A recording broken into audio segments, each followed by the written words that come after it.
Matapos ang pagkatalo ni Apart laban kay Sakamoto, ngayon naman ay ire-review natin ang mga pangyayari sa Chapter 51 at 52 ng Sakamoto Days.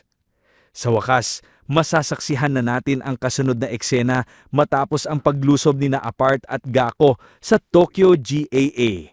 Dito ay matututunghayan natin mga kaibigan ang isang napakatindi, napakaangas at brutal na laban sa buong serye. Kaya naman, this is Mr. A. Anime at wag na nating patagalin pa. Let's go! Nagsimula ang eksena sa loob ng Tokyo GAA Bureau Building kung saan sinabihan ni Nagako si Gakko at X na sino raw sila at dapat tumigil na. Kailangan nilang kasamang staff o visitor's badge para makapasok. Habang nag-uusap, bigla silang inatake ni Gakko at X na hindi nila namalayan. Agad nawala ang kanilang mga ulo. Nang makapasok na sina X, sinabi niya kay Gakko, "Okay, ikaw na ang bahala sa iba." Tinanong naman ni Gakko kung may kailangan ba siyang malaman bago magpatuloy at sinabi ni X na ang mga banyo ay nasa bawat floor at mag-ingat sa. Maya-maya ay inanunsyo sa buong building ang alerto. May nakapasok na mga intruder. Ang mga combatants ay pinaghihikayat na maghanda, kumuha ng armas at mag-report sa first floor. Samantalang ang mga non-combatants ay kailangang agad pumunta sa kanilang mga pagtataguan dahil may dalawang intruder na may dalang mga armas na nadetect sa loob. Matapos ang announcement, nagtaka ang iba kung ano nga ba ang nangyayari sa mga guard sa baba. May ilan na nagsabi na dapat nang patayin ng mga intruder habang tinatanong naman ng isang kasama kung pupunta ba siya sa first floor.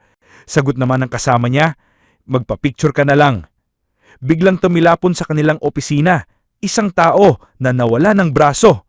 Napatingin ang lahat kung saan ito nagmula at sa kanilang paglingon ay nakita nila si Gakko na papasok na. Labis silang nagalit ngunit sa isang iglap, pinapapatay na sila ni Gakko. Ang lahat ng nasa loob ng silid ay nagkapira-piraso at hindi na mai-identify ang mga ito gamit ang mga armas ni Gakko. Grabe ang lakas at bilis ng kanyang atake. Wala silang nagawa. Sabi ni Gakko, "Ayos, kailangan kong gumamit ng bathroom. Ano nga ulit ang floor na ito?" Habang hinahanap niya ang banyo, bigla siyang pinaulanan ng mga bala ng mga kaaway. Pinag-utusan ito na ipagpatuloy ang pagbabaril. Ngunit matapos ang maraming bala na ibinuhos, pinahinto siya ng isang lalaki na naging dahilan kung bakit nakabawi si Gakko. Mabilis ang umatake. Napunta sa likuran ng mga bumabaril sa kanya na ngayon ay nawala na ng ulo ang ilan. Isang napakalakas at napakabilis na atake ang ginawa ni Gakko na agad na winasak ang mga kaaway. Nakaiwas ang isa sa atake ni Gakko habang nakatingin si Gakko dito. Sabi niya, "Hay, alam ko na talaga, sana nanatili ka na lang sa bahay ngayon."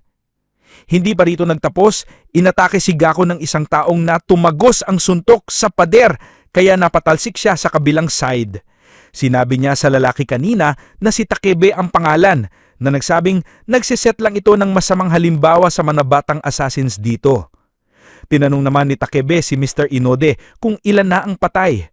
Sagot ni Inode, nasa 40 na raw ang patay sa unang 3 palapag at 2 minutes pa lamang ang nakalipas mula nang simula na ito ang pag-atake. Biglang tinamaan ng malakas na blast si Inode mula sa weapon ni Gakko. Matapos matamaan, sabi pa ni Gakko, "Sarap sa pakilamdam," at agad niyang itong inatake ulit. Dahil dito, tumago si Inode sa building at napatalsik hanggang sa isang malayong sasakyan. At just like that, talo na si Inode.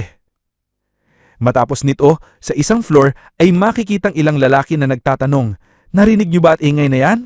Sa kabay nito, dumating si X na ikinagulat ng mga lalaki, maliban na lang sa isa sa kanila na biglang pinagbabaril ang mga ulo ng mga kasama dahil kakampi pala sila ni na X. Sabi ni X, "Long time no see, boss. Nabawasan ka ba ng timbang?" Sagot ni X, "Matagal-tagal na rin tayong hindi nagkita." Natanong naman ni Uda kung dinala mo pa rin dito si Gakko. Sagot ni X, "Oo." Sabi ni Uda, ang batang yun palagi pa ring sumusobra sa mga ginagawa niya. Maya-maya ay kumuha si X ng isang soda sa vending machine at sinabi kay Uda na pasensya ka na ha, 1 taon talaga kitang iniwan dito. Nasaan ba ang iba nating mga agents dito? Sagot ni Uda, nakatayo lang o nakastandby sa baba. Maganda naman ang sahod dito sa GAA at marami ring benefits. Madali lang naman ang trabaho ko rito. Tinanong ni X, may naging kaibigan ka ba dito? Sabi ni Uda, oo, pero nagtatrabaho sila sa development sa 3rd floor at sa ngayon ay patay na rin sila. Humingi ng panig si X at sagot ni Uda, ayos lang. Sa wakas, sinabi na ni X na magsisimula na sa plano niya. Sabi ni X, ito na ang oras na i-reset ang korap na GAA at gagawa siya ng bagong order. Maya-maya ay may isang taxi na huminto sa harapan ng JAA, Tokyo Building. Isang pasahero ang bumaba, si Takamura. Pinigilan siya ng mga agents ni na X at sinabing, teka, manatili ka dyan. Ang building na ito ay pinamumunuan na ng ISL. Kung ayaw mong mamatay, umalis ka na rito. Sumagot si Takamura sa isang lengguwahe na hindi nila maintindihan. Biglang nagkaputukan sa pagitan ng mga nagbabantay. Si Takamura pala ang bumaba sa taxi kaya sinagasaan sila. Nakita ni Gaku na parating si Takamura. Sa isang madilim na koridor ay in-approach siya ni Takamura habang sinasabi ang mga salitang hindi ni naiintindihan ni Gaku. Sabi ni Gaku, isang masamang lolo to. Bilisan niyang inatake si Takamura na walang pag-aatubiling. Napansin niya na sinangga ni Takamura ang atake gamit lamang ang isang kamay at ang hawakan ng kanyang katana. Dahan-dahan tinanggal ni Takamura ang kanyang katana mula sa scabbard at inatake si Gaku ng isang napakalakas na hiwa. Naiwasan ni Gaku ng bahagya ang atake ngunit naputol ang 2 daliri niya at isang tenga. Nakatayo lang si Takamura habang mabilis na kumilos si Gaku para umatake ulit. Ngunit mabilis niyang kinontra ang atake at naibalik ang katana sa scabbard. Napangiti at napamura si Gaku. Inatake niya ni Gaku ang atake. Kitang-kita ang pinsala ng atake. Sa ibang bahagi ng building ay nagtaka sina Uda at X kung si Gaku ba yon? Sabi ni X, buhay pala ang matanda sa GAA. Inaasahan ko pa naman na mapapadali ko ang trabaho.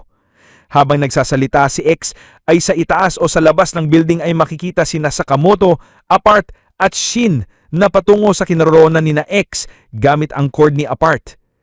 Nakapag-land na sila kina X. Habang tumatayo si Sakamoto ay hinintay niya ang kanyang balanse. Nagalit si Shin kay Apart dahil sabi nito magagawa raw niya ang net para sa kanila kung makakalanpag. Sagot ni Apart, gumawa nga siya pero para sa sarili niya lang. Matapos nito, makikita natin ang unang enkwentro ni Sakamoto at ni X. Ngumiti si X at nagsalita, si Sakamoto, ikaw pala, buhay pala ang Uzuki. Uzuki ang tunay na pangalan ni X, Osler, na ngayon ay sumagot na Sakamoto ito. Long time no see, Sakamoto. Medyo malungkot daw para sa kanya na makita ang dating kaibigan na ngayon naging baboy na raw. Sa isipan naman ni Shin, napagtanto niyang kilala nila. Naalala niya na si Uzuki ang lalaking nakasalubong niyang noon na inutusan niyang kamustahin si Sakamoto. Ayon kay Uzuki, gusto niyang iwali ang lumang pangalan kaya mas gusto niyang tawaging XOC. Sa isip naman ni Shin, so siya pala si X.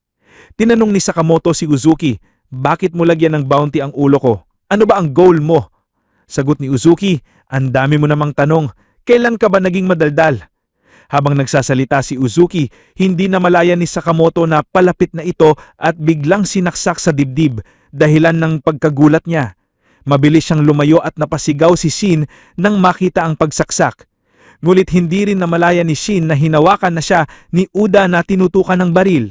Buti na lang at naputol ang baril ni Uda dahil sa atake ni Apart na sinabing, tumigil ka, wag mong putulin ang koneksyon ko.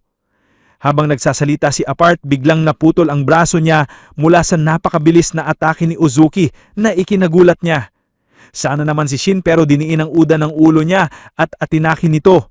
Sa kabutihang palad, nasipa ni Koto si Uda na napaatras ng bahagya. Sinabi ni Uda kay Uzuki, hindi mo pala tinapos si Sakamoto? Mapangit daw yun para kay Uzuki.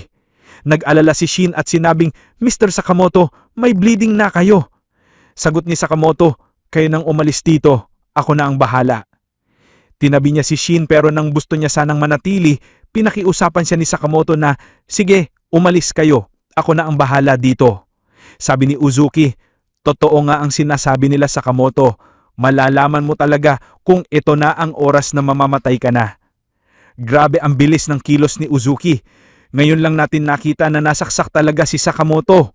Pabilis ng pabilis ang labanan, si Apart ay nawala ng braso at tila wala nang magawa si Shin sa palakas ng nakalaban. Paano kaya nila tatalunin si Uzuki?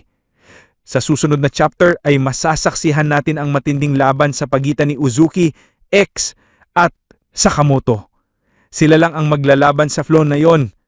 Kaya tutok lang kayo dahil dito natin tatapusin ang video sa last banner na ito. Kung nagustuhan nyo ang video, mag-like, follow at subscribe para lagi kayong updated sa mga bagong videos na kagaya nito. Maraming salamat. This is Mr. AI Anime and see you guys again sa next video.